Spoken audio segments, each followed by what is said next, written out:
Naciste para ser rico, pero aún no lo sabes. A lo largo de más de un cuarto de siglo dedicado al estudio sistemático de los principios que conducen al éxito económico, he llegado a una conclusión irrevocable: el ser humano nace no solo con la posibilidad de alcanzar la riqueza, sino con el derecho natural a obtenerla, siempre que asuma la dirección consciente de sus pensamientos y actos. Este libro no ha sido escrito para consolar al pobre de espíritu ni para seducir al sonador pasivo. Ha sido concebido como un tratado de poder mental aplicado, destinado exclusivamente a aquellos que están dispuestos a pensar con precisión, actuar con firmeza y persistir con método. No afirmo, ni afirmaré jamás, que la riqueza material sea el único fin de la existencia humana. Lo que sostengo, con pruebas acumuladas en las biografías y hechos de los hombres más influyentes de nuestra era industrial, es que la creación de dinero puede y debe ser una expresión legítima de la voluntad organizada. El dinero no es un misterio ni un capricho del azar. Es, ante todo, el resultado visible de un origen invisible, el pensamiento dirigido con fe hacia un propósito definido, reforzado por el conocimiento especializado, la acción persistente y la cooperación inteligente. A quienes consideran que nacer en la pobreza es una condena perpetua, les recuerdo que muchos de los grandes arquitectos de imperios industriales comenzaron en condiciones peores que las suyas. La diferencia no estuvo en el capital inicial, sino en el pensamiento predominante que dominaron y sostuvieron durante años, incluso cuando los hechos visibles negaban toda esperanza. Este libro no es una repetición de mis anteriores obras. Es la culminación de ideas que germinaron durante mis entrevistas con hombres como Andrew Carnegie, Henry Ford, Thomas Edison y Woodrow Wilson, pero que no pudieron desarrollarse con suficiente profundidad en publicaciones anteriores. Aquí me propongo revelar no solo los principios del éxito, sino la arquitectura completa de una mente que ha sido entrenada para generar dinero como si de una ciencia se tratara. No una ciencia abstracta, sino una ciencia práctica, con método, con demostración, con resultados observables. A lo largo de estos capítulos, se encontrará usted con ideas que pueden parecer duras, exigentes, incluso contrarias al sentimentalismo que suele impregnar los discursos sobre el destino humano. Le aseguro, sin embargo, que cada una de estas ideas ha sido probada en la fragua de la experiencia. No es mi intención agradar al lector, sino formarlo. No busco que se sienta inspirado, sino que se vuelva competente. La promesa de este libro es clara: si usted domina los fundamentos mentales del poder económico, si comprende y aplica las mecánicas de una mente rica, y si se atreve a utilizar los principios del poder exponencial y del dinero ilimitado, no podrá evitar la riqueza, a menos que voluntariamente se niegue a actuar conforme a las leyes que aquí se le enseñarán. Ahora bien, debo advertirle que esta enseñanza exige más que lectura. Exige estudio. Más que inspiración, exige disciplina. Más que entusiasmo pasajero, exige una decisión irrevocable de dominar su propio pensamiento, incluso cuando el mundo exterior parezca contradecir cada palabra de este libro. Aquellos que estén dispuestos a pagar ese precio, el precio de pensar con exactitud, de decidir sin vacilar, de persistir sin descanso, serán recompensados con algo mayor que dinero, serán dueños de sí mismos, y por consiguiente, dueños de todo lo demás. Si usted, lector, desea saber cómo generar riqueza como resultado de una voluntad educada, este libro es para usted. Ciencia del dinero descomunal. Basado en las enseñanzas de Napoleón Hill. Editado y publicado por Biblioteca Sonora. Agradecemos su suscripción a nuestro canal. Si le gusta el material, apóyenos con un me gusta y compartiendo a quien crea usted que este material le podría ayudar. Su comentario es bienvenido. Comencemos. Primera parte: Fundamentos mentales del poder económico. Capítulo I. El origen invisible del dinero visible. Todo dinero comienza como pensamiento. El oro nace en la mente. Ningún billete, moneda, acción o patrimonio material ha existido jamás sin haber sido concebido antes en la imaginación de algún hombre, que lo deseó, lo planeó y lo ejecutó. Esta afirmación, lejos de ser una especulación filosófica, constituye una ley fundamental de la economía mental. El dinero es, en su origen, un producto del pensamiento. He observado, a través de mis entrevistas y análisis de más de 500 hombres de éxito durante 3 décadas, que todos ellos, sin excepción, comenzaron su fortuna no con capital, sino con una idea.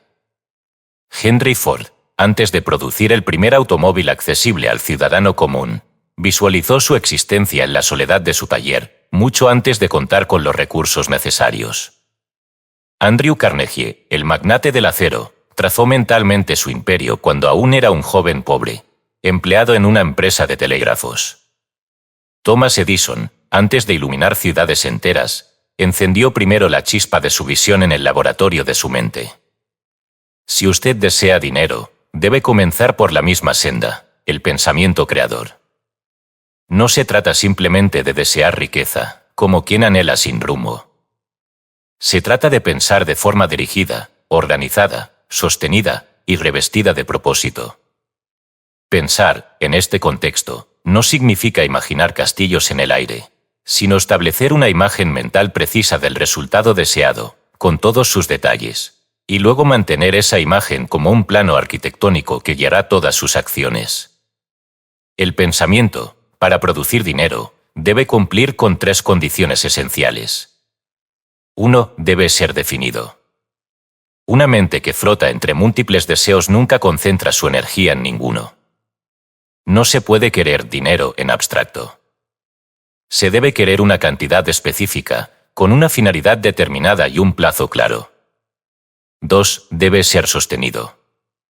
Los pensamientos pasajeros no tienen poder creador. Solo aquellos pensamientos que se instalan de forma permanente en la mente consciente, y que se transfieren al subconsciente mediante la repetición, logran ejercer influencia sobre las circunstancias exteriores. 3. Debe ser activado por una emoción intensa. El pensamiento frío no crea nada. El pensamiento impulsado por el deseo ardiente, por la fe firme o por la necesidad apremiante, moviliza las fuerzas internas que conducen a la acción persistente. Quien comprenda esta mecánica mental estará en condiciones de comenzar la acumulación de riqueza desde el punto más accesible para todos, su propia mente. No debe creerse, sin embargo, que el pensamiento por sí solo genera dinero sin trabajo. Esa ilusión ha arruinado a más de un visionario que confundió la potencia de la mente con la ociosidad. Lo que afirmo es que ninguna acumulación legítima y sostenida de dinero comienza sin un pensamiento definido y sostenido. La acción es indispensable, pero toda acción efectiva debe ser la ejecución de un plan mental previamente concebido. Permítame ilustrarlo con un ejemplo práctico. Un joven vendedor, al que conocí durante mis investigaciones, estaba estancado en su empleo, ganando un salario insuficiente. Cuando le pregunté qué pensaba hacer al respecto, respondió: «Estoy esperando a que las condiciones mejoren». Le indiqué, con firmeza, que ningún hombre ha mejorado su destino económico por medio de la espera pasiva. Le enseñé a formular un pensamiento claro, decidió que duplicaría sus ingresos en 12 meses, mediante el aprendizaje y aplicación de nuevas estrategias de ventas. Lo escribió, lo leyó en voz alta cada mañana y cada noche, y lo sostuvo en su mente con convicción y disciplina. En menos de un año, no solo había duplicado sus ingresos, sino que había recibido una oferta para dirigir un nuevo departamento comercial. ¿Fue casualidad? No. Fue causalidad mental aplicada. El dinero visible, billetes, monedas, propiedades, dividendos, no es sino la cristalización de pensamientos invisibles que han sido organizados, emocionados y ejecutados. Como el vapor que se condensa en agua al bajar la temperatura, el pensamiento se condensa en materia cuando encuentra el canal adecuado de expresión. Donde nace, entonces, su fortuna futura. No en un empleo, ni en una herencia, ni en la suerte.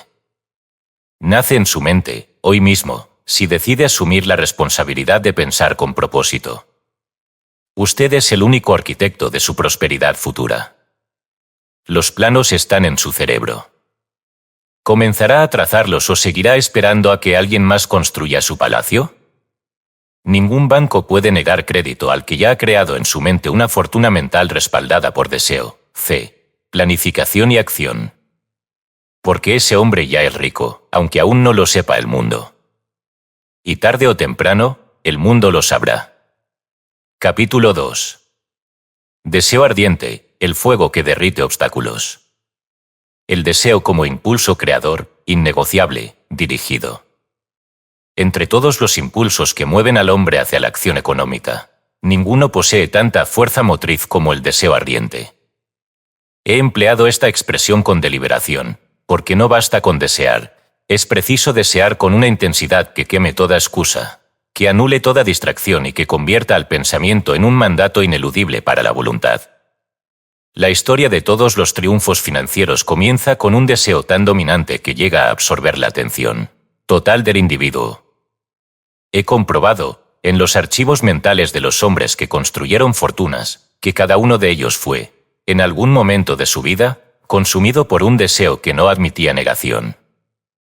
Ese deseo, lejos de ser una fantasía emocional, era una decisión interna, una necesidad autoimpuesta de realizar un propósito preciso, sin importar cuántos fracasos, rechazos o dificultades se interpusieran en el camino. La mayoría de las personas desean ser ricas en el mismo sentido en que desean disfrutar de un buen clima o de una salud inalterable. Es decir, lo desean mientras no implique esfuerzo, sacrificio o incomodidad. Este tipo de deseo es ineficaz, porque no impulsa la acción sostenida. El deseo que produce riqueza es, en cambio, un estado de obsesión constructiva. El pensamiento de obtener la meta está presente al despertar, durante el día, al acostarse, e incluso en los sueños. Este deseo es una fuerza interior que presiona, que insiste, que exige su realización. Permítame ilustrarlo. Un joven llamado Edwin C. Barnes, cuyo nombre figura en mis estudios, decidió que trabajaría con Thomas Edison. No para Edison, sino con él, como socio de negocios. Esta diferencia, aunque parezca sutil, es esencial. Barnes no deseaba simplemente tener un empleo. Deseaba entrar en sociedad con el mayor inventor de su tiempo. No tenía dinero, ni contactos, ni educación destacable. Pero tenía un deseo ardiente, tan innegociable, que abandonó su ciudad, abordó un tren de carga, y viajó cientos de millas con un solo propósito en mente: presentarse ante Edison y pedirle una oportunidad. Edison, al ver su mirada, comprendió que ese joven no era uno más. Le dio un empleo modesto, sin comprometerse a nada. Barnes lo aceptó sin objeción, porque sabía que ese era el primer paso. Durante años, desempeñó tareas secundarias, sin mostrar ansiedad, pero sin dejar de alimentar su deseo. Cuando Edison desarrolló un nuevo aparato de dictado que sus vendedores no supieron comercializar, Barnes pidió la oportunidad. La aprovechó con tal eficacia, que Edison lo convirtió en socio. El deseo, sostenido y dirigido, había vencido cada obstáculo. ¿Por qué resulta tan poderoso el deseo ardiente? Porque actúa como un foco que concentra todas las energías mentales y emocionales del individuo en una sola dirección. El hombre que desea con ardor no se dispersa. No vacila. No cede al entretenimiento frívolo ni al juicio de los mediocres.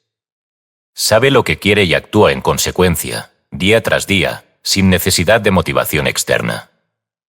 La persistencia se vuelve natural cuando el deseo es suficientemente intenso. Ahora bien, no todo deseo merece ser llamado ardiente. Para que lo sea, debe cumplir con 3 características fundamentales. 1. Debe ser claro y definido. El deseo por ser rico, en abstracto, carece de poder. El deseo debe especificar una meta, una cantidad, un propósito, un plazo. Solo entonces se convierte en una orden ejecutiva para la mente. 2. Debe ser alimentado con visualización constante. El deseo se fortalece por medio de la repetición. Cuanto más visualice usted su meta como ya realizada, más se imprimirá en su subconsciente y más fuerza ejercerá sobre sus actos. 3. Debe excluir toda alternativa de fracaso. Quien desea con ardor no se permite pensar en el fracaso como opción definitiva. Considera cada obstáculo como parte del camino, no como señal de que debe desistir. Un deseo ardiente también tiene poder transmutador. Puede convertir la pobreza en riqueza, la ignorancia en conocimiento, el temor en valentía. Porque actúa como catalizador de todas las demás facultades mentales, fortalece la fe, estimula la imaginación, exige planificación, impone persistencia y convierte la decisión en hábito. He visto a hombres sin educación formal superar a profesionales prestigiosos, solo porque tenían un deseo más fuerte. He visto a comerciantes quebrados reconstruir sus negocios en medio de la ruina, únicamente porque no estaban dispuestos a rendirse. Y he visto, también, a individuos talentosos fracasar, porque les faltaba esa llama interior que derrite excusas y transforma obstáculos en escalones. La pregunta que ahora debe usted hacerse no es si desea una mejor condición económica, sino, ¿lo desea con suficiente intensidad como para consagrarse a ello con pensamiento y acción sostenida? Si la respuesta es afirmativa, todo lo demás, los recursos, las personas, las oportunidades, acudirán en su momento. Ningún fuego exterior iguala la potencia del deseo humano cuando ha sido encendido por una visión clara, sostenido por la fe, reforzado por la acción y liberado de toda duda. El oro, repito, nace en la mente. Pero se extrae solo con fuego. Ese fuego es el deseo ardiente. Si usted lo posee, ya tiene en sus manos la mitad del camino recorrido. Capítulo 3. Fe aplicada. Creer antes de ver y crear después de creer. La fe como fuerza que convierte idea en hecho y temor en fortuna. En el estudio de todas las fortunas legítimamente acumuladas, hay una constante que emerge con claridad cristalina: ningún hombre ha construido riqueza verdadera sin fe. Y no hablo de una fe dogmática o eclesiástica, sino de una fuerza mental y emocional que convierte lo invisible en visible, lo incierto en certeza, lo imposible en realización concreta.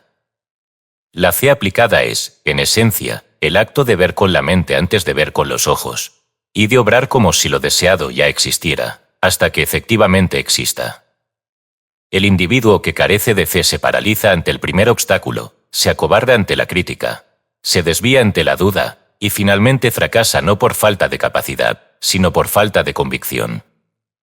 En cambio, aquel que posee fe aplicada se convierte en una fuerza invencible, actúa con decisión, resiste con serenidad y avanza sin titubeos hacia su objetivo, aun cuando las circunstancias exteriores le nieguen toda evidencia favorable. La fe aplicada es superior a la esperanza. La esperanza desea, la fe ordena. La esperanza imagina, la fe construye. La esperanza depende de factores externos, la fe brota del centro mismo de la voluntad. El hombre de fe no necesita garantías, porque él mismo se convierte en garantía de su destino. Cuando entrevisté al joven Charles M. Schwab, quien bajo la guía de Andrew Carnegie llegó a dirigir la colosal United States Steel Corporation, me relató que en su ascenso nunca tuvo certidumbre exterior. Lo único que poseía, y que jamás permitió que menguara, era una fe absoluta en que podía liderar empresas industriales de magnitud inédita. Carnegie vio esa fe en sus ojos, en su tono de voz, en su manera de caminar. Y fue esa fe la que lo colocó, con apenas 35 años, al frente de la mayor corporación siderúrgica del mundo. La idea existía, la fe la convirtió en hecho. Ahora bien, ¿de dónde proviene esta fe? ¿Es un don exclusivo de unos pocos? No. La fe es un estado mental que se cultiva por medio de la autosugestión y la repetición. Todo pensamiento que se imprime de forma constante en el subconsciente se convierte, tarde o temprano, en una creencia.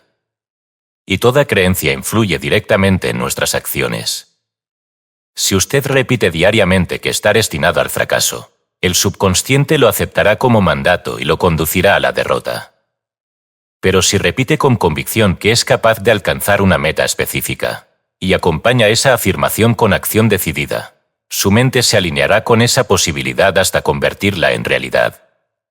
La fe no requiere pruebas iniciales. Las genera. Es el motor que arranca el vehículo de la voluntad, incluso cuando el terreno es incierto. El individuo de fe aplicada no necesita ver el puente para comenzar a caminar hacia el otro lado del abismo. Sabe que, al dar el primer paso, aparecerá el suelo bajo sus pies. Ese conocimiento interior, intangible, pero poderoso, lo guía con firmeza, mientras los demás se detienen a calcular riesgos o a pedir garantías. La fe también es el antídoto supremo contra el temor. No es posible albergar simultáneamente una fe fuerte y un temor paralizante. Donde habita la fe, el temor se disuelve. Por eso afirmo que la fe aplicada convierte el temor en fortuna, lo que antes paralizaba, ahora impulsa. Lo que antes era una sombra, se convierte en luz. Muchos de los hombres que hoy figuran entre los más prósperos, alguna vez temieron a la bancarrota, a la crítica o al ridículo. Pero al cultivar la fe en sí mismos, en sus planes y en la justicia de su propósito, transformaron esos miedos en energía creadora. La aplicación práctica de la fe requiere disciplina. No basta con afirmarla una vez. Es necesario repetir, visualizar, actuar. La fe crece al igual que un músculo, mediante el uso constante. Cada pequeño logro reforzado por la conciencia del poder de la fe incrementa su fuerza. Y cada acto realizado a pesar del temor, bajo el impulso de la fe, disuelve una capa más de duda. Un comerciante que conocí en Cincinnati, arruinado por la pérdida de su almacén en un incendio, se negó a declararse vencido. Durante semanas, repitió en voz alta, cada mañana, no he perdido nada. Solo he sido liberado para construir algo mayor. La frase, aparentemente ingenua, caló en su mente con tal fuerza que pronto se convirtió en acción. Consiguió crédito, movilizó contactos, reconstruyó su tienda, y en menos de 2 años duplicó sus ingresos anteriores. ¿Qué lo hizo posible? Fe aplicada. Si usted desea desarrollar esta fuerza, comience hoy mismo con estos pasos. 1. Decida una meta precisa. La fe solo se activa cuando tiene un objetivo concreto al cual adherirse. 2. Repita afirmaciones positivas cada día. Escríbalas, léalas en voz alta, siéntalas. El subconsciente obedece al lenguaje repetido con emoción. 3. La actúe como si su meta ya estuviera en camino. La acción refuerza la creencia, y la creencia robustece la acción. Este círculo virtuoso es el camino de la fe aplicada. 4. Evite toda asociación con personas negativas. La fe es un fuego delicado. La duda de otros puede apagarla si no se protege con decisión. 5. Acepte que los resultados visibles son el último eslabón del proceso. La fe trabaja primero en el plano invisible. Lo material llega como consecuencia inevitable. La fe aplicada no es una superstición. Es una ciencia práctica. Es la causa invisible que genera efectos visibles.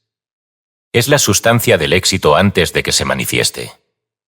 Y usted puede cultivarla, nutrirla y utilizarla como su principal aliado en la conquista de la riqueza. Recuerde, no es necesario ver para creer. Es necesario creer para ver. Quien lo entienda, ya ha empezado a crear. Capítulo 4. El propósito definido. Tu meta como orden al universo. Sin una meta específica, la riqueza te ignora. Entre todos los elementos que componen la fórmula del éxito económico, uno sobresale por su función organizadora, directiva y determinante, el propósito definido. No se trata de una mera intención general de salir adelante o mejorar la situación financiera. Tales expresiones vagan en el aire como globos sin dirección. La mente no puede operar con poder cuando carece de un blanco claro. El universo tampoco responde a órdenes ambiguas. Solo se moviliza, de manera precisa y sostenida, cuando recibe una orden concreta, revestida de voluntad persistente. Esa orden es el propósito definido. Un propósito definido es, en esencia, una decisión irrevocable de alcanzar un objetivo específico, expresado en términos exactos, con un plazo determinado y acompañado de un plan de acción. Carecer de tal propósito equivale a navegar sin brújula. Aun con velas desplegadas y buen viento, el barco no llegará a ningún puerto si no hay rumbo. La mayoría de los individuos que fracasan en sus intentos de generar riqueza no lo hacen por falta de inteligencia, ni de oportunidades, ni de buenas intenciones. Fracasan porque sus energías mentales se dispersan en múltiples deseos, proyectos inconclusos, ideas contradictorias. En lugar de concentrar su atención y su voluntad en una sola meta, intentan avanzar en muchas direcciones a la vez. Este error, tan común como costoso, impide el progreso sostenido. He tenido el privilegio de observar cómo hombres sin educación formal, sin recursos financieros y sin influencias sociales alcanzaban posiciones de poder económico, únicamente porque tenían un propósito claro y no lo abandonaban. Uno de ellos, cuyo nombre no puedo revelar por respeto a su intimidad, me dijo, durante 20 años, cada decisión que tomé, cada hábito que cultivé, cada persona que elegí como aliado, estuvo subordinada a una sola pregunta: ¿me acerca esto a mi propósito principal? Esta disciplina de pensamiento lo llevó de la pobreza rural a una fortuna industrial de dimensiones nacionales. Cuando usted establece un propósito definido, comienza a ejercer una atracción poderosa sobre los medios necesarios para su cumplimiento. Las oportunidades, los recursos, los aliados y las ideas comienzan a aparecer, no por magia, sino porque su mente, ahora entrenada, se vuelve selectiva y perceptiva. Ve lo que antes no veía. Decide con rapidez. Desecha lo irrelevante. Persistir se vuelve natural, porque el camino está trazado. Ahora bien, un propósito definido no debe ser confuso ni contradictorio. No puede usted querer ser rico y, al mismo tiempo, temer al dinero o despreciarlo en su interior. No puede desear independencia financiera y al mismo tiempo aferrarse a la seguridad de un empleo que detesta. La mente rechaza los mandatos ambiguos. Si desea resultados claros, debe emitir órdenes claras. Para establecer su propósito definido con eficacia, le propongo el siguiente método, probado por hombres que pasaron de la mediocridad al poder económico. 1. Determine exactamente cuánto dinero desea obtener. No diga quiero mucho dinero. Especifique la cantidad, con cifras concretas. 2. Establezca una fecha límite para su logro. La mente trabaja mejor bajo plazos definidos. El tiempo es el contenedor natural del propósito. 3. Declare que está dispuesto a dar a cambio. Ninguna riqueza llega sin esfuerzo o intercambio. Puede tratarse de tiempo, conocimiento, servicios, liderazgo o capital. Sea claro al respecto. 4. Escriba una declaración concisa que contenga los 3 elementos anteriores. Esta declaración debe leerse en voz alta, al menos 2 veces al día, al despertar y antes de dormir. 5. Visualice cada día la realización de su propósito. Vea en su mente, con todo detalle, el estado futuro que desea alcanzar. Sienta que ya es suyo. Esta visualización intensifica el deseo, refuerza la fe y dirige la acción. El propósito definido no es una afirmación para impresionar a otros. Es una decisión solemne consigo mismo. Es un contrato de voluntad. Su cumplimiento exige coherencia entre pensamiento, palabra y acto. Sin propósito definido, usted se convertirá en instrumento de los planes de otros. Con él, se vuelve autor de su destino económico. La diferencia es absoluta. El mundo no premia al que desea. Premia al que ordena, actúa y persiste. Y la primera orden que debe emitir el pensamiento creador es esta es mi meta. Esta es mi decisión. Este es mi plan. Recuerde, sin una meta específica, la riqueza lo ignora. Pero cuando usted establece un propósito definido y lo mantiene vivo con acción y disciplina, la riqueza no podrá evitarlo. Capítulo V. Autosugestión, el arte de implantar órdenes en el subconsciente.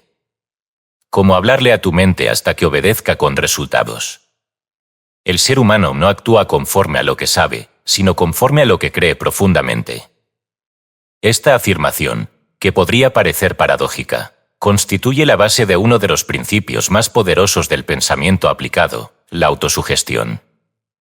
Se trata del proceso mediante el cual el individuo, a través de la repetición consciente de ideas, creencias y afirmaciones, logra influir directamente sobre su mente subconsciente y modificar su conducta, su carácter y sus resultados. La mente subconsciente es el gran taller invisible donde se forjan las circunstancias externas. Lo que usted graba allí se manifestará, tarde o temprano, en su vida visible. Por tanto, si desea riqueza, no basta con desearla o planearla en el plano consciente. Es indispensable convencer al subconsciente de que usted ya posee esa riqueza en potencia, y que está destinado a recibirla mediante los canales naturales de acción, oportunidad y persistencia. La autosugestión, correctamente empleada, es el mecanismo por el cual usted establece esa convicción. Es el medio por el cual transforma un pensamiento en una orden. Una orden que el subconsciente, por su propia naturaleza, ejecutará sin vacilar, siempre y cuando se le repita con suficiente intensidad, constancia y emoción. Contrario a lo que muchos creen, el subconsciente no razona. No filtra. No evalúa. Acepta como verdadero todo aquello que se le presenta de forma repetida, especialmente cuando está acompañado de una emoción dominante. Esta característica convierte a la autosugestión en un instrumento formidable. El pensamiento repetido se transforma en creencia, y la creencia en acción automática. He observado cómo hombres sin ninguna preparación técnica lograban resultados superiores a profesionales titulados, únicamente porque habían implantado en su subconsciente la convicción de que podían triunfar. Y también he visto a hombres dotados de talento arruinar sus oportunidades, porque se habían convencido de que no eran dignos del éxito o de que la fortuna era privilegio de otros. La autosugestión opera en todos los seres humanos, lo sepan o no. Cada palabra que usted repite sobre sí mismo, no puedo, es muy difícil, eso no es para mí, actúa como una orden hipnótica que el subconsciente ejecuta sin cuestionar. El verdadero poder, por consiguiente, reside en aprender a dirigir ese proceso en vez de dejarlo al azar. Para emplear la autosugestión como fuerza creadora de riqueza, siga este procedimiento, cuyas bases están firmemente ancladas en la experiencia de quienes han triunfado. 1. Redacte una afirmación clara y específica de su propósito económico. Debe incluir la cantidad de dinero que desea, el plazo para obtenerlo, el servicio o producto que ofrece a cambio, y la convicción de que esa riqueza ya es suya en el plano mental. 2. Lea esa afirmación en voz alta 2 veces al día, al despertar y antes de dormir. En ambos momentos, la mente se encuentra más receptiva y abierta a la influencia subconsciente. 3. Visualice, mientras lee, la imagen ya realizada de su meta. No como algo que desea, sino como algo que ya le pertenece. Vea, sienta, actúe mentalmente como si esa realidad estuviera en el presente. 4. Acompañe la afirmación de emoción intensa. El subconsciente responde al tono emocional más que a las palabras. Sienta gratitud, seguridad, entusiasmo, determinación. 5. Evite todo pensamiento contrario a su afirmación durante el día. Si surgen dudas, neutralícelas con una repetición consciente de su orden principal. No permita que el enemigo interno, la duda, el temor, el hábito de la queja, socave la nueva programación mental que está implantando. Este proceso, repetido con constancia, producirá efectos tangibles. Su conducta comenzará a cambiar. Notará un incremento en su confianza, en su capacidad de tomar decisiones, en la claridad de sus ideas. Atraerá personas y situaciones que antes pasaban desapercibidas. No será magia. Será resultado de la ley natural que une pensamiento, creencia y acción en una secuencia inevitable. Usted ya se está autosugestionando todos los días, quiera o no. La única diferencia es si lo hace con intención consciente o de manera pasiva, repitiendo las ideas heredadas del temor, la escasez o la mediocridad. Quien no programa su mente, está siendo programado por la influencia ajena. La autosugestión, usada con conocimiento y rigor, transforma la mente en una máquina de obediencia a la voluntad superior. Y no hay riqueza que pueda resistirse a una mente que, día tras día, ha sido educada para aceptarla como realidad inminente. Recuerde, la mente humana, bien dirigida, no tiene otro destino que obedecer. Y el subconsciente, una vez instruido, no falla en su cumplimiento. Hable, pues, a su mente. Ordénele. Instrúyala. Y ella le obedecerá con hechos. Segunda parte, Mecánicas de la mente rica. Capítulo B. Conocimiento especializado, saber qué produce dinero. No se paga por lo que sabes, sino por lo que puedes aplicar. En la primera parte de este libro hemos establecido el fundamento mental sobre el cual se construye la riqueza: deseo ardiente, fe aplicada, propósito definido, autosugestión. Estos elementos son indispensables, pero no son suficientes.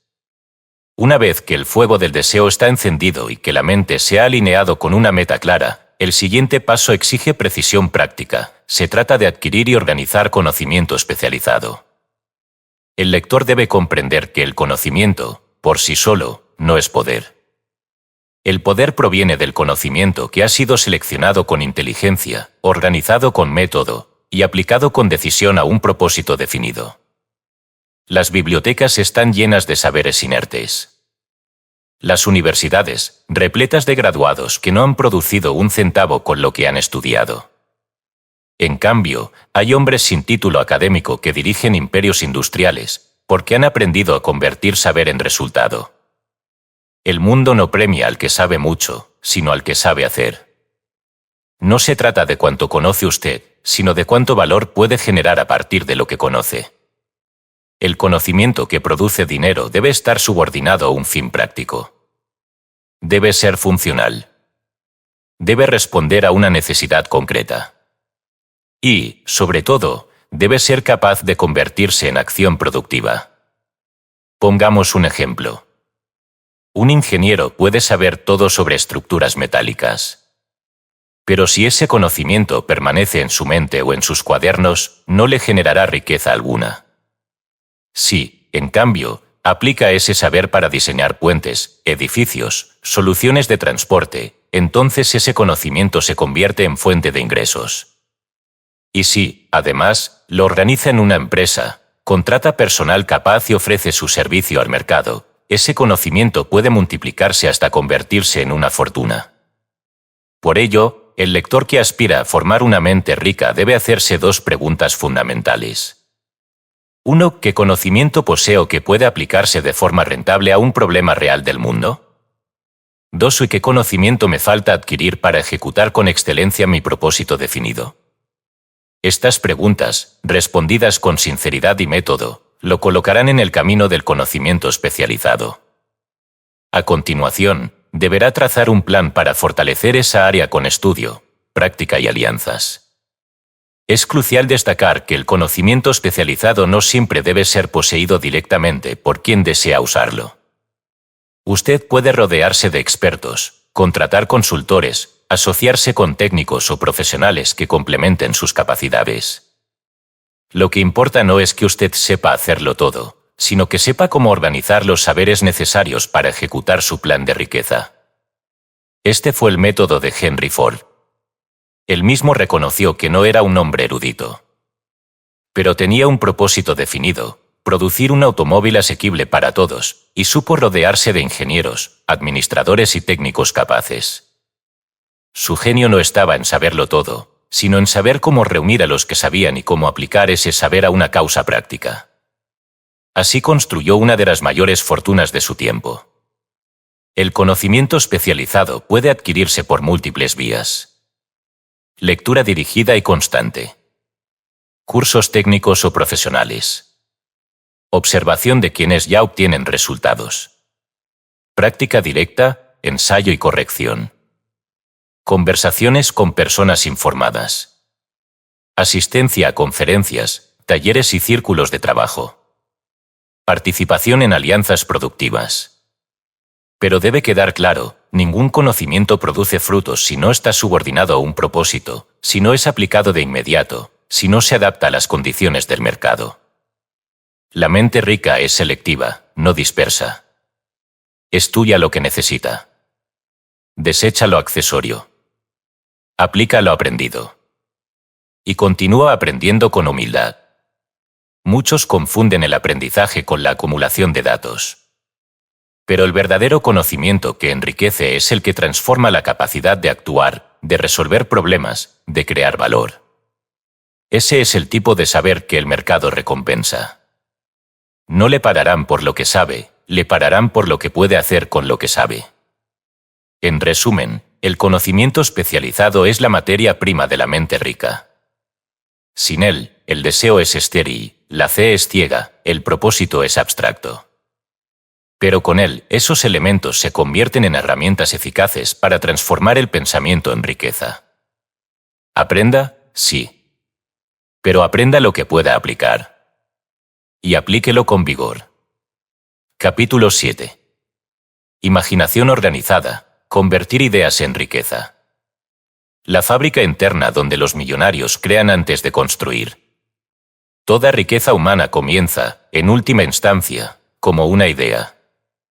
Una idea concebida por una mente que ha aprendido a organizar su imaginación en torno a un propósito definido.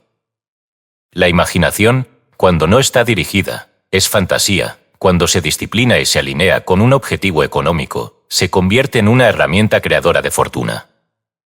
Esta facultad, muchas veces ignorada por los que se conforman con repetir lo establecido, es la que distingue al productor del consumidor, al inventor del imitador, al millonario del asalariado. En mis investigaciones sobre los orígenes del éxito financiero, he descubierto que todos los grandes capitales comenzaron con una visión interna, no con una herencia, ni con un golpe de suerte, sino con un acto de creación mental. Esa creación fue, al principio, invisible para todos, excepto para quien la imaginó.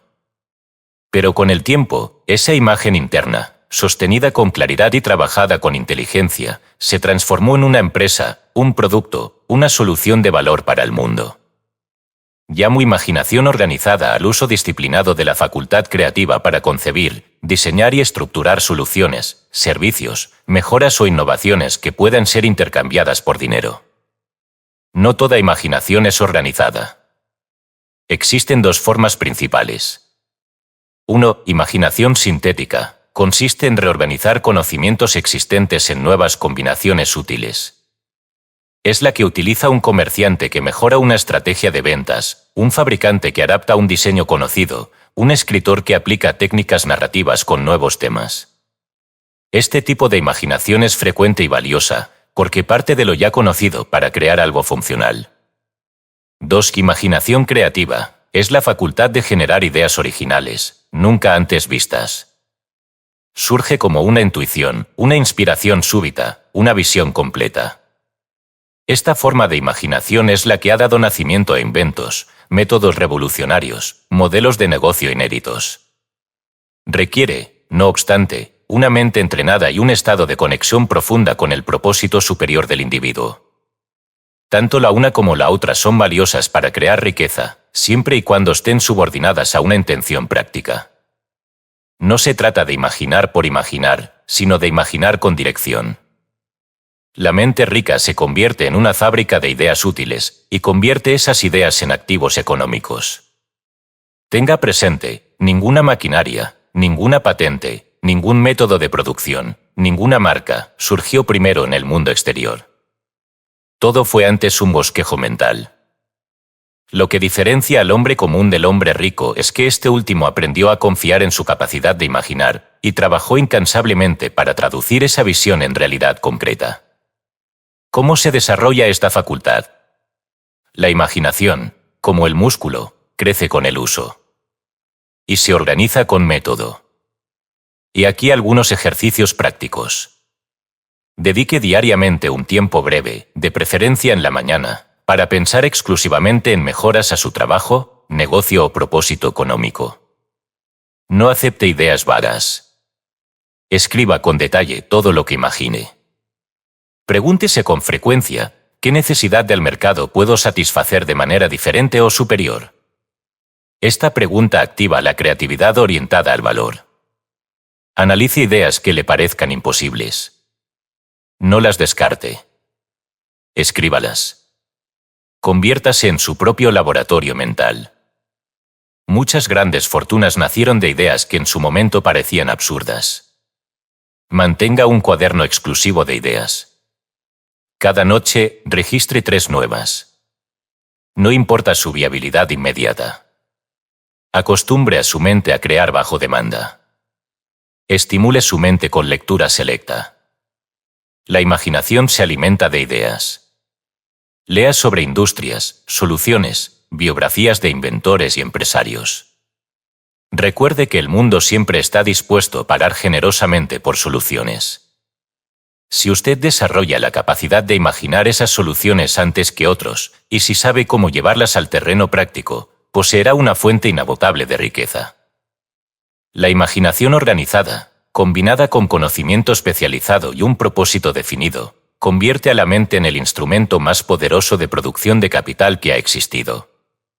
No necesita usted maquinaria, ni capital inicial, ni autorizaciones ajenas. Solo necesita entrenar su fábrica interna. Porque allí, y no en ninguna otra parte, es donde comienzan los imperios. Capítulo 8. Planificación precisa, el mapa que conduce al tesoro. Cómo trazar, ejecutar y adaptar planes de riqueza. El deseo ardiente enciende la acción. La fe aplicada la sostiene. El propósito definido la dirige. La autosugestión la graba en la mente. El conocimiento especializado y la imaginación organizada la nutren. Pero todo ese esfuerzo será estéril si no se traduce en planes concretos de ejecución. El deseo sin plan es impulso ciego. La imaginación sin plan es fantasía. La fe sin plan es esperanza pasiva.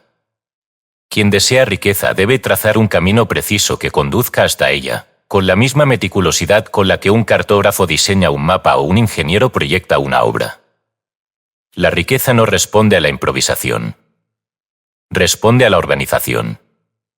Responde al orden. Responde a la exactitud. Los grandes capitalistas no llegaron a la cima por intuición o por azar.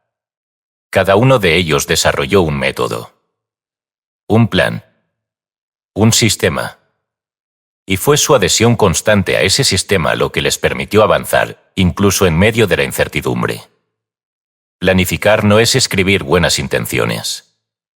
Es diseñar una serie lógica de pasos que conduzcan a un objetivo específico, estableciendo responsables, recursos, tiempos, riesgos y alternativas. Un plan bien trazado convierte la idea en acción y la acción en resultado. Veamos los elementos indispensables de un plan eficaz. 1. Un objetivo específico y cuantificable. No basta decir, quiero aumentar mis ingresos. Debe decir, incrementaré mis ingresos en un 30% durante los próximos 12 meses mediante la venta de X producto y mercado. 2. Listado de recursos disponibles. ¿Qué tengo hoy a mi favor? ¿Qué conocimientos, contactos, activos, habilidades, tiempo o instrumentos puedo usar? Ningún plan puede ejecutarse con recursos imaginarios. 3. Estrategias y tácticas definidas. ¿Cómo lo haré? ¿Qué medios emplearé? ¿Qué canales de distribución, promoción, negociación, mejora usaré para lograr el objetivo? 4. Cronograma de acciones. Toda meta sin plazo es una evasión disfrazada de ambición. El tiempo es el instrumento de ejecución. Planifique sus semanas, sus días, sus tareas clave. 5. Indicadores de avance. ¿Cómo sabré si estoy progresando? Establezca puntos de control y revise su ejecución regularmente. 6. Su plan B. Ningún camino está libre de imprevistos. Anticipe posibles fallos y defina con antelación su respuesta. Quien planea también el fracaso, lo neutraliza. Un error común de quienes fracasan en sus intentos económicos es la creencia de que deben tener un plan perfecto antes de empezar. No es así. Debe usted comenzar con el mejor plan que pueda formular con la información actual y mejorarlo sobre la marcha. Porque ningún plan resiste intacto el contacto con la realidad. Pero solo quien ha trazado un rumbo podrá corregirlo con sentido. Tampoco se trata de cambiar el plan cada semana. La inconstancia es tan peligrosa como la rigidez. La clave está en el equilibrio, firme en el propósito, flexible en el método. Adapte lo que sea necesario, pero mantenga el foco. No tema cometer errores. Lo que debe temer es actuar sin método. Los errores son parte del proceso. Pero el que actúa con plan puede medir, corregir y volver a intentar con base sólida. El que actúa al azar, solo tropieza y repite. He conocido hombres que duplicaron sus ingresos sin añadir una sola hora más de trabajo, solo porque organizaron su tiempo de manera distinta. Otros que transformaron un pequeño comercio en una cadena regional, simplemente porque aprendieron a proyectar sus pasos. Y también he visto hombres con talento, energía y contactos fracasar por no tener jamás un plan claro. Sus días se llenaban de esfuerzo, pero no de dirección. Y sin dirección no hay destino. En la economía de la mente rica, planificar es tan necesario como respirar. No basta con querer más dinero. Debe saber usted cómo va a obtenerlo, con qué herramientas, en qué plazo y con qué acciones concretas. Recuerde, ningún tesoro fue hallado sin mapa. Ningún edificio fue levantado sin plano.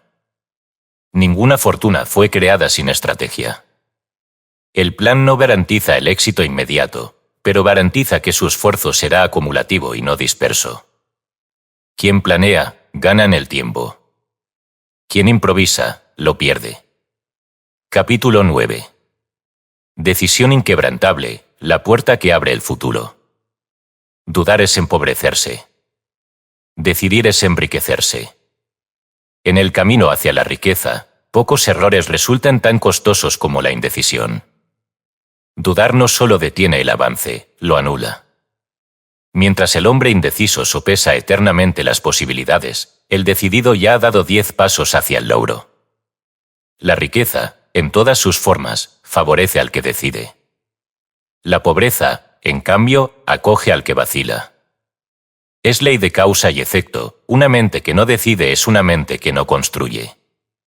A través de mis años de estudio, he observado que los grandes acumuladores de fortuna comparten una cualidad que raramente se menciona: la velocidad y firmeza para tomar decisiones. No se trata de impulsividad, sino de resolución. Una vez que han considerado los hechos, deciden con claridad, actúan con prontitud y no retroceden ante los primeros obstáculos.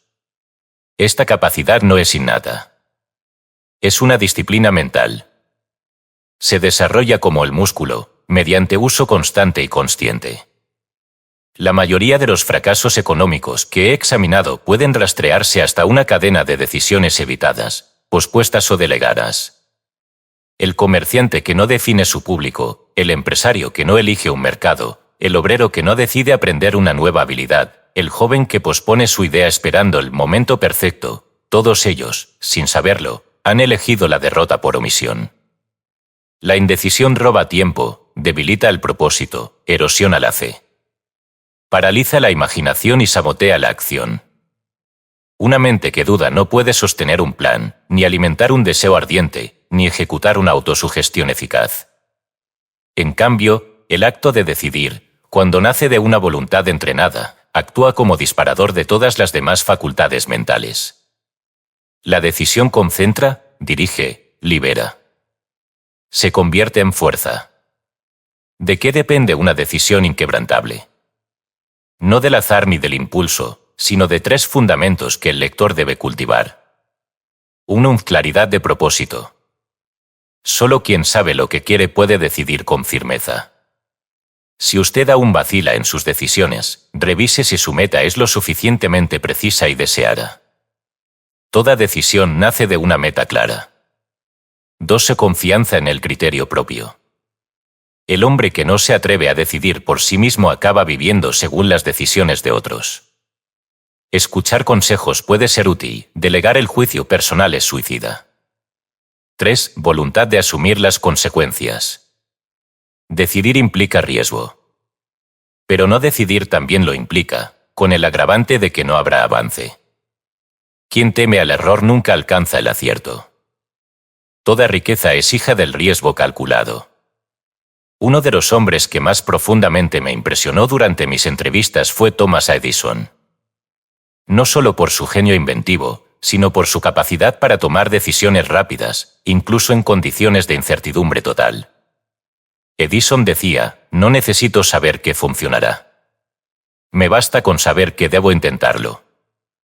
Esa actitud lo llevó a realizar más de 1000 experimentos antes de perfeccionar la lámpara incandescente. Cada uno de esos intentos fue una decisión. Una afirmación de voluntad. Ahora bien, decidir no es cerrar los ojos y lanzarse al vacío. Es analizar con criterio, definir un curso de acción y comprometerse con él. La decisión es tanto un acto de inteligencia como de carácter. No es rígida, pero sí firme. Puede adaptarse, pero no se diluye. Quien decide actúa. Y quien actúa, transforma. La riqueza comienza a manifestarse no cuando usted lo desea, sino cuando lo decide. Esa decisión, cuando es profunda y sostenida, reorganiza su tiempo, sus hábitos, su entorno. Atrae personas, oportunidades, ideas. La realidad responde al que se atreve. Y si, en algún momento, su decisión resulta equivocada, no se lamente. Corrija. Aprenda. Reajuste. Pero decida de nuevo. Porque el único error imperdonable es el de no decidir jamás. Recuerde, dudar es empobrecerse. Cada duda no resuelta es una riqueza que se aplaza o se pierde. Decidir, en cambio, es dar forma al futuro. No espere a que las condiciones sean ideales. No busque garantías externas. La verdadera seguridad está en su capacidad de decidir con firmeza y actuar con coherencia. Capítulo X. Persistencia, golpear hasta que la puerta ceda. Ninguna fortuna se forja sin resistencia. Aquí se vence. En toda construcción de riqueza, sea modesta o monumental, existe un momento, o varios, en que la lógica invita a rendirse, el entorno parece adverso y los resultados no justifican el esfuerzo. Es en esos momentos cuando el hombre común se detiene y el hombre destinado a la grandeza avanza. ¿Qué distingue a uno del otro? Una sola palabra: persistencia. Persistir es continuar cuando otros se detienen. Es golpear una vez más cuando el eco de 100 intentos anteriores grita imposible. Es permanecer fiel al plan cuando todo parece conspirar contra él. Es, en última instancia, una forma superior de fe en acción, fe no como esperanza pasiva, sino como voluntad activa que no acepta el fracaso como final. He conocido numerosos hombres y mujeres que comenzaron con entusiasmo, con ideas brillantes, con deseos ardientes, pero que no llegaron lejos, porque no persistieron.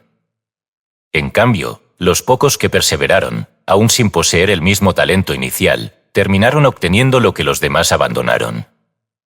La persistencia no es una virtud espontánea. Es un hábito.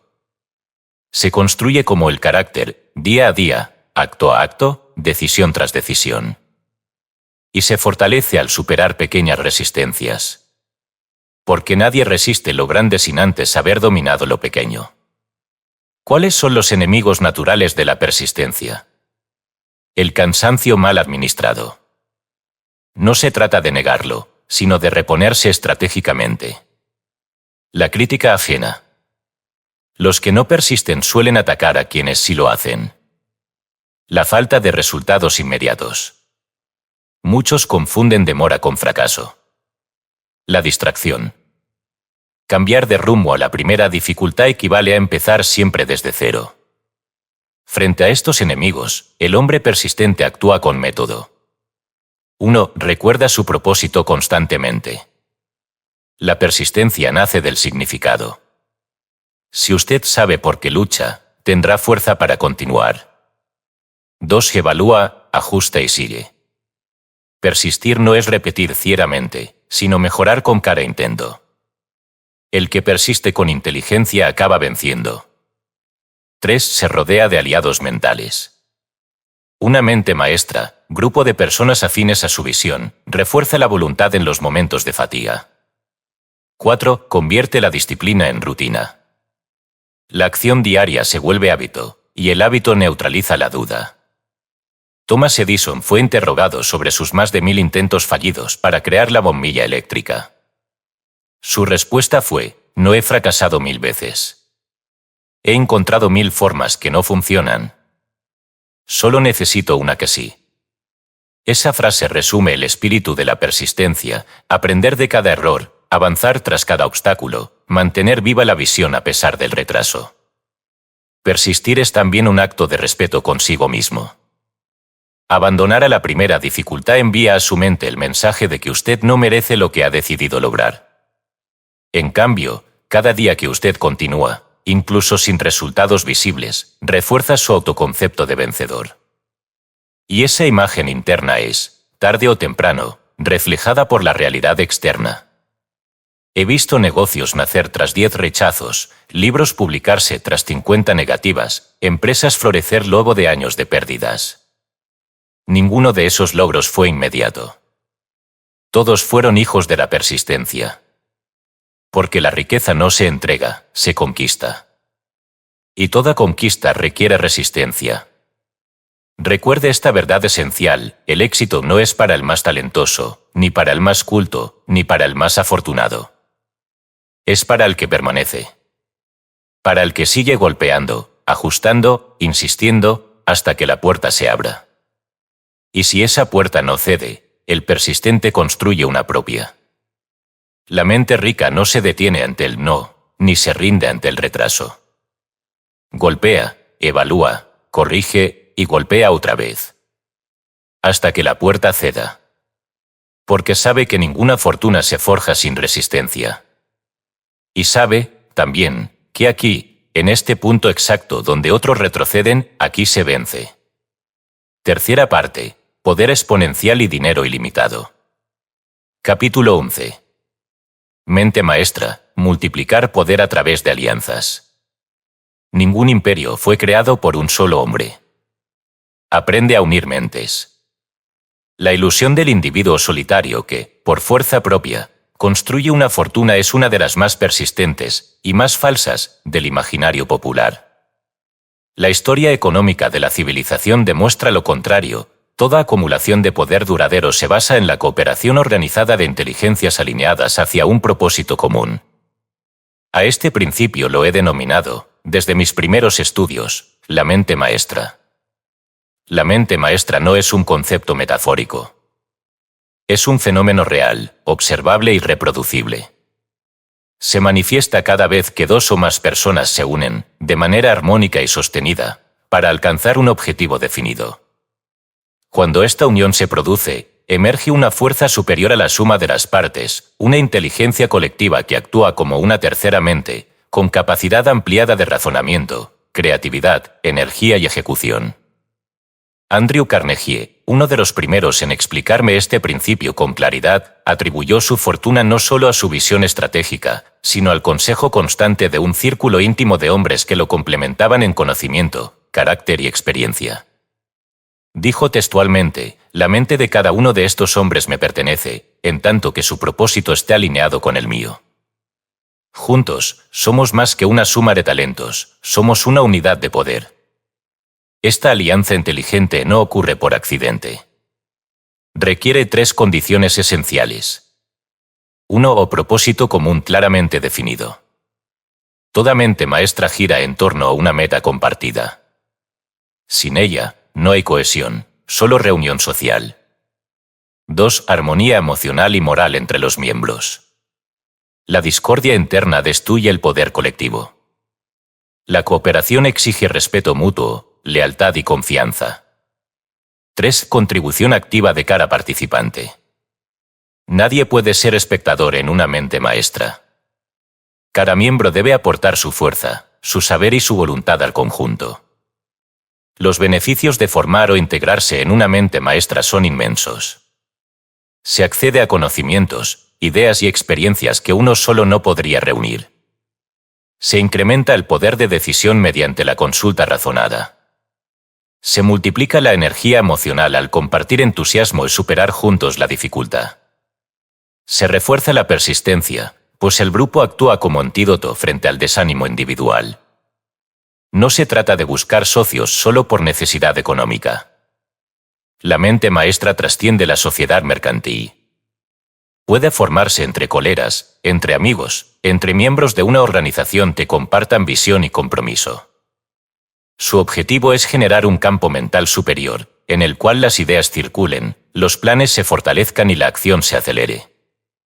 Quien desee formar una debe comenzar por definir con claridad su propósito y luego identificar a personas que compartan valores, ambición y compatibilidad de carácter. No busque similitudes en la personalidad, sino en la dirección. La diversidad en experiencia y temperamento es deseable, siempre que el rumbo sea común. Una advertencia es necesaria, no toda alianza es mente maestra. Muchas reuniones de emprendedores, equipos o asociados fracasan porque no cumplen las condiciones anteriormente descritas. Se necesita más que buenas intenciones y encuentros periódicos. Se requiere una verdadera fusión de voluntades en torno a una causa que trascienda los intereses individuales. Cuando esta fusión ocurre, los resultados son extraordinarios. Las ideas surgen con mayor claridad. Las soluciones aparecen con mayor rapidez. Las dificultades se enfrentan con mayor fortaleza. Y el éxito, lejos de depender de una sola cabeza, se convierte en una creación colectiva sostenida por múltiples inteligencias en acción. La mente maestra es, por tanto, una extensión del poder humano. Es el puente entre lo que un hombre solo puede imaginar y lo que varios pueden realizar juntos. Es el instrumento invisible que ha levantado industrias, ciudades, civilizaciones. Ningún imperio fue creado por un solo hombre. Aprenda usted, entonces, a unir mentes, y verá cómo su poder personal se transforma en poder exponencial.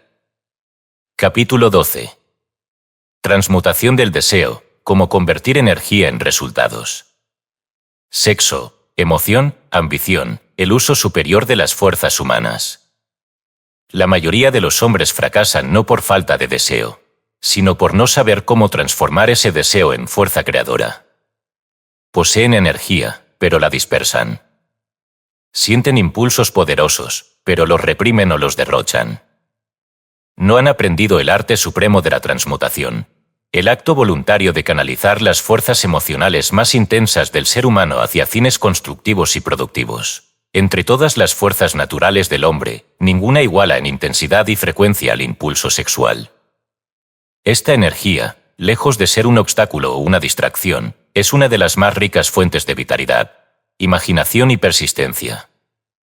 El error no está en su existencia, sino en su mal uso. El hombre que desperdicia su energía sexual en gratificaciones vacías y sin dirección empobrece su fuerza de voluntad, pero el que la transforma conscientemente en impulso creador se convierte en fuente de poder sostenido. He estudiado a hombres de negocios, artistas, inventores, líderes. Todos ellos, sin excepción, poseían una alta intensidad emocional. Muchos de ellos no eran fríos racionalistas, sino hombres profundamente apasionados. Lo que los distinguía no era la ausencia de deseo, sino su capacidad para sublimar ese deseo, es decir, para elevarlo hacia fines superiores, la creación, la influencia, la riqueza, la obra. La transmutación es, entonces, un acto de inteligencia emocional. Consiste en redirigir la energía de los impulsos básicos, sexo, emoción, ambición, necesidad, hacia actividades que produzcan resultados duraderos. En vez de permitir que esas fuerzas se conviertan en tensión, frustración o distracción, el hombre las transforma en voluntad, disciplina y acción. Esto no se logra por casualidad. Se requiere método. 1. Identifique en usted las fuentes de mayor intensidad emocional. ¿Qué lo mueve? ¿Qué lo conmueve? ¿Qué lo impulsa más allá de la lógica? 2. Observe cómo esa energía se manifiesta en su conducta actual. La derrocha en entretenimiento superficial. ¿La reprime hasta que explota en conflicto? ¿La ignora y la deja inactiva? 3. Diseña un canal de expresión superior para esa energía. Si siente ansiedad, transfórmela en ejercicio físico. Si siente atracción, transfórmela en obra creativa. Si siente ambición, transfórmela en trabajo disciplinado. 4. Aplique el principio de sustitución. No trate de eliminar sus impulsos. Reoriente su expresión. Sustituya el hábito destructor por uno productivo. 5. Practique la repetición consciente. Cada acto de transmutación fortalece su dominio interior. Cada vez que canaliza el deseo, multiplica su poder. El impulso sexual, bien transmutado, se convierte en magnetismo personal, en carisma, en fuerza comunicativa. Muchos líderes lo han utilizado de esta manera, aunque no siempre de forma consciente. Ese brillo en los ojos, esa voz firme, esa presencia dominante no es sino energía canalizada, refinada y puesta al servicio de una causa mayor. Pero no se trata solo del sexo. Toda emoción intensa, cuando es dominada y dirigida, se convierte en motor de éxito. La ira contenida puede ser fuerza de reforma. El dolor puede inspirar superación. La frustración puede alumbrar un nuevo sistema. La ambición puede levantar un imperio. Lo decisivo es si usted se deja gobernar por esas fuerzas, o si las gobierna usted. La transmutación es el dominio supremo de sí mismo. Y nadie construye fortuna duradera sin este dominio. El que se entrega a sus impulsos es esclavo de ellos. El que los ignora, los reprime y enferma. Pero el que los transforma, reina sobre sí, y por tanto puede reinar sobre la realidad. Recuerde, el deseo es fuego. Puede consumirlo, o puede iluminar su camino. La elección está en su voluntad. Aprenda a transmutar, y nada le será imposible. Capítulo 13. El subconsciente, tu empleado más poderoso y silencioso. Lo que grabes en él, se volverá tu realidad económica. Todo hombre lleva consigo un sirviente invisible. No duerme, no se queja, no razona ni discute. No necesita salario, ni supervisión constante. Obedece con exactitud toda orden que recibe, siempre que se le transmita con suficiente claridad, repetición y emoción. Ese sirviente es el subconsciente. El subconsciente no es una entidad mística. Es una parte estructural del aparato mental. Su función es registrar, organizar y ejecutar todos los pensamientos, creencias y emociones que penetran en él de forma sostenida. Actúa como una central de comando silenciosa. No crea ideas nuevas, pero convierte en acción, en conducta y en realidad las ideas que se le han implantado. Lo esencial que debe entender el lector es esto: su subconsciente ya está trabajando para usted o contra usted. Todo pensamiento de escasez, toda creencia de impotencia, toda emoción de temor que usted haya repetido, ya se ha convertido en una directiva activa en su mente profunda. Y esa directiva se expresa, sin que usted lo note, en decisiones inconscientes, en hábitos, en postergaciones, en renuncias. Así se construye, o se destruye, una vida económica. La buena noticia es que esta maquinaria silenciosa puede ser reprogramada. Y el instrumento de reprogramación es su pensamiento consciente. Usted puede hablarle a su subconsciente. Puede darle nuevas órdenes.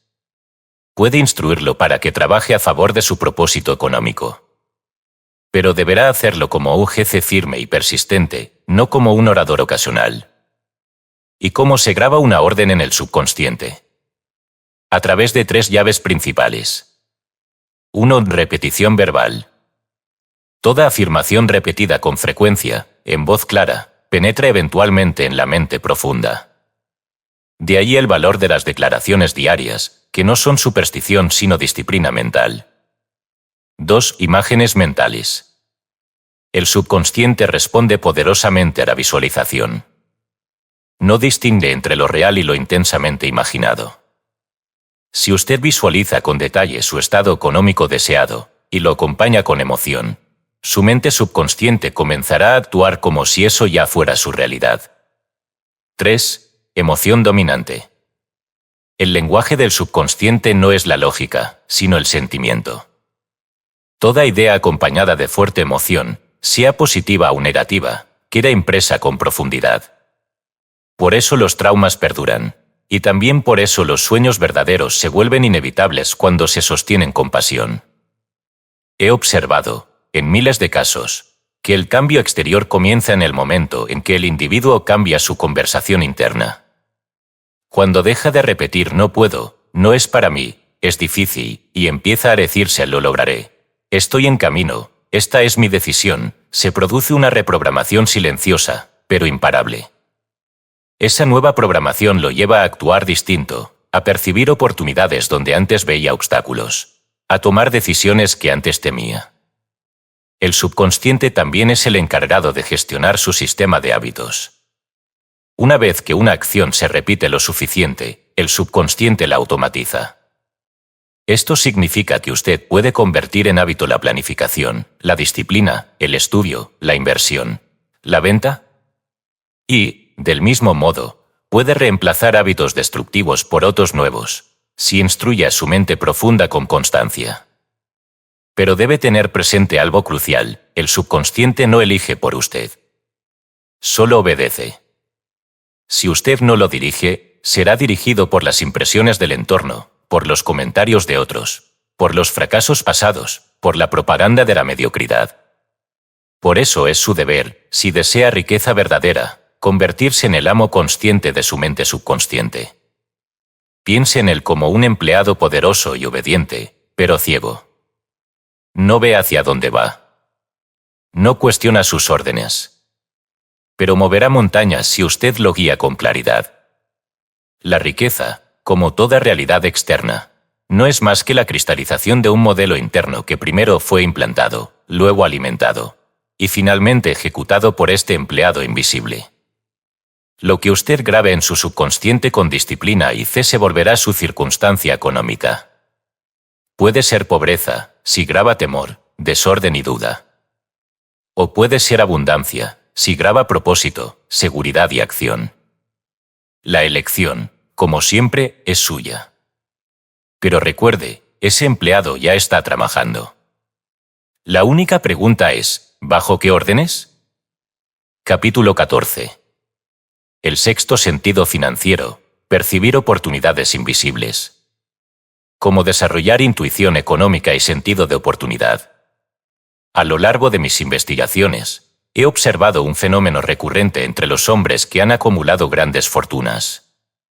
Más allá de su conocimiento técnico, más allá de sus contactos, más allá incluso de su disciplina, todos parecían poseer una facultad peculiar, una capacidad para percibir oportunidades antes que los demás, para intuir movimientos de mercado, para adelantarse a los cambios. A esta facultad la he llamado el sexto sentido financiero. Este sentido no es un misterio, ni un privilegio místico. Es el resultado superior de una mente entrenada, afinada y despierta. No es una voz mágica, sino una forma avanzada de percepción que combina experiencia, preparación, observación profunda y conexión con el propósito. Aquellos que lo poseen no lo explican con palabras, pero actúan con certeza. Donde otros dudan, ellos deciden. Donde otros no ven nada, ellos descubren oro. Este sexto sentido no sustituye la lógica, la información ni la planificación. Pero los complementa.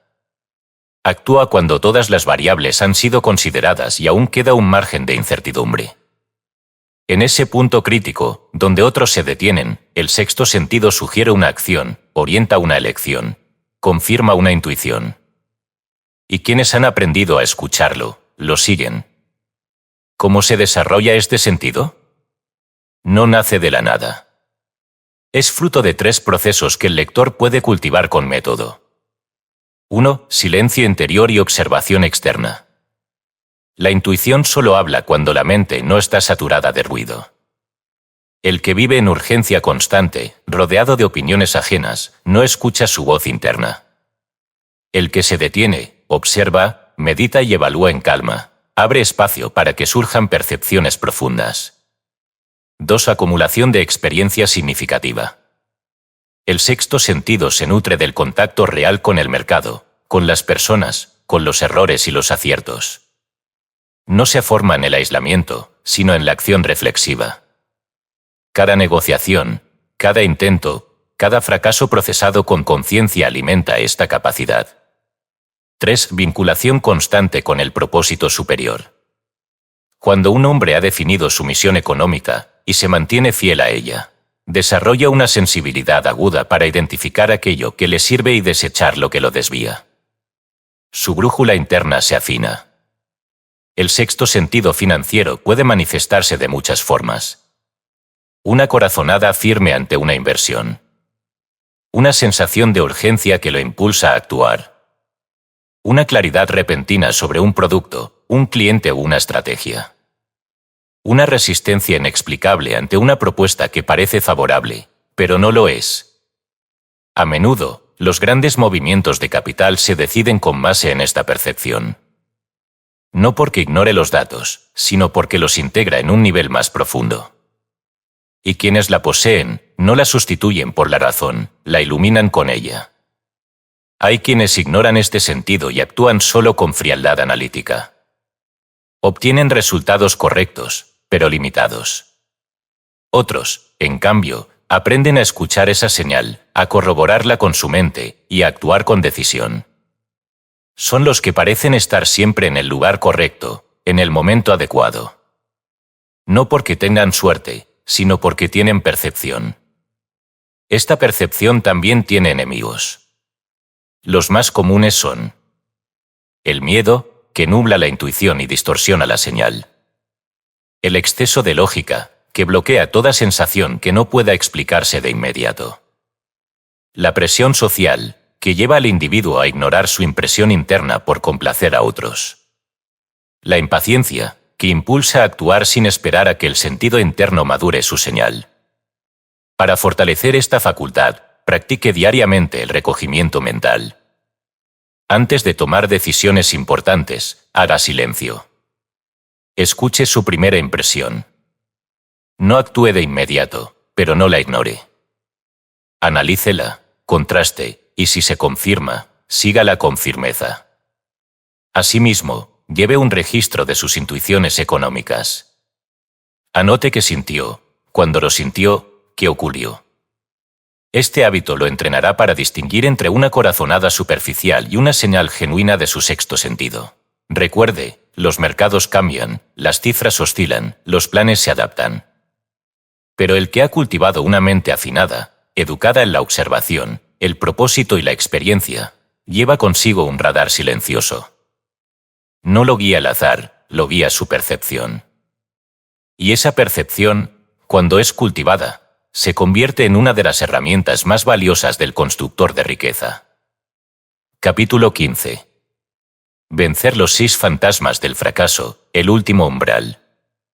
Miedo a la pobreza, crítica, enfermedad, vejez, pérdida de amor y muerte.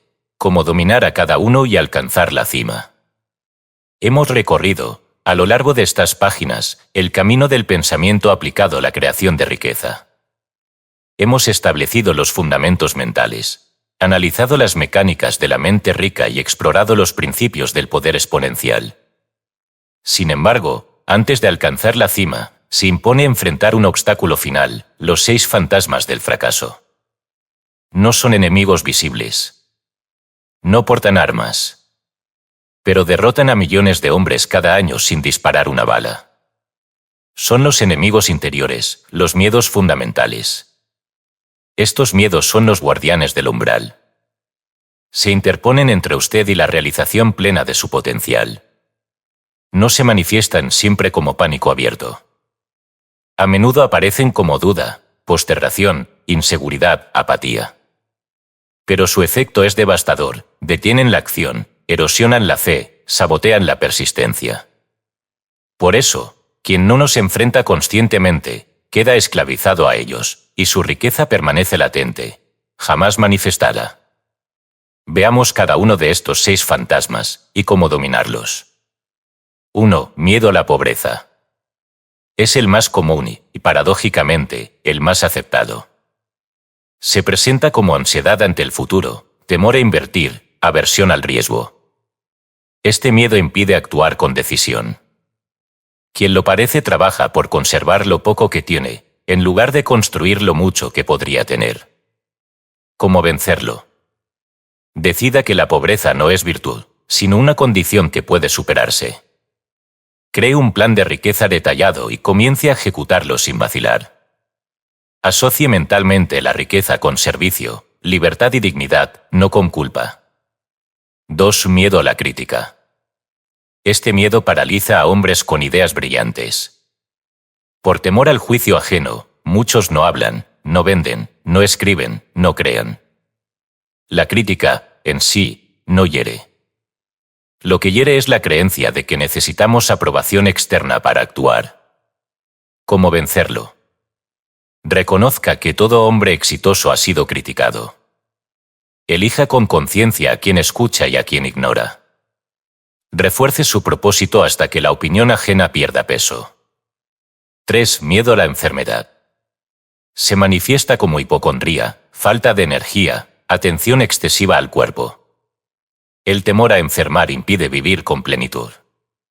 En el campo económico, hace que el individuo evite desafíos o postergue proyectos por inseguridad física. ¿Cómo vencerlo? Establezca rutinas de salud básicas y confiables. Reemplace pensamientos de debilidad por afirmaciones de vitalidad. Concéntrese en su obra, no en sus síntomas. 4. Miedo a la vejez. Este miedo, muchas veces disfrazado de melancolía, impide al hombre maduro usar su experiencia como capital. Le hace creer que ya es tarde, que sus mejores días han pasado. Es un pensamiento que mata antes que la edad. ¿Cómo vencerlo? Reevalúe su edad como ventaja, no como carga. Estudie casos de éxito tardío y vea que la acción no tiene fecha de caducidad. Piense en décadas, no en años. La riqueza es acumulación, no explosión. 5. Miedo a la pérdida de amor. Este miedo aparece como celos, dependencia o búsqueda constante de aprobación afectiva. En lo económico, hace que el individuo sacrifique oportunidades por temor a romper vínculos, o se conforme con menos por no perder una relación. ¿Cómo vencerlo? Reconozca que ningún amor verdadero se pierde por actuar con dignidad. Defina su camino y elija relaciones que lo fortalezcan, no que lo limiten. Cultive el amor propio como base de toda relación sana. 6. Miedo a la muerte. Es el miedo más profundo, y a menudo el más silenciado. Puede inmovilizar completamente al hombre, haciendo que postergue, dude y viva como si tuviera eternidad. En lo económico, lleva una vida sin legado. ¿Cómo vencerlo? Acepte la muerte como parte de la vida y decida qué huella quiere dejar. Viva cada día como parte de una obra mayor. Convierta su tiempo en semilla, no en espera. Estos 6 fantasmas no desaparecen con solo desearlo. Se desvanecen cuando usted piensa con claridad, actúa con valentía y persiste con método. Cada acto de coraje es una derrota para ellos. Cada decisión firme, una cadena rota. Cada logro alcanzado a pesar del miedo, una victoria sobre la sombra. La mente rica no es una mente sin temor. Es una mente que ha aprendido a gobernarlo. Que lo ha expuesto a la luz, que lo ha enfrentado y que ha elegido avanzar de todos modos. Ahora, lector, ha llegado al último umbral. Si ha comprendido este libro no como una lectura, sino como una instrucción, sabrá que ya no necesita seguir buscando afuera. Todo el poder que requiere está dentro de usted. Solo debe aplicarlo con persistencia, disciplina y dirección. Y cuando lo haga, cuando haya vencido estos 6 fantasmas, descubrirá que la cima no es un lugar lejano, sino un estado interior que ahora le pertenece.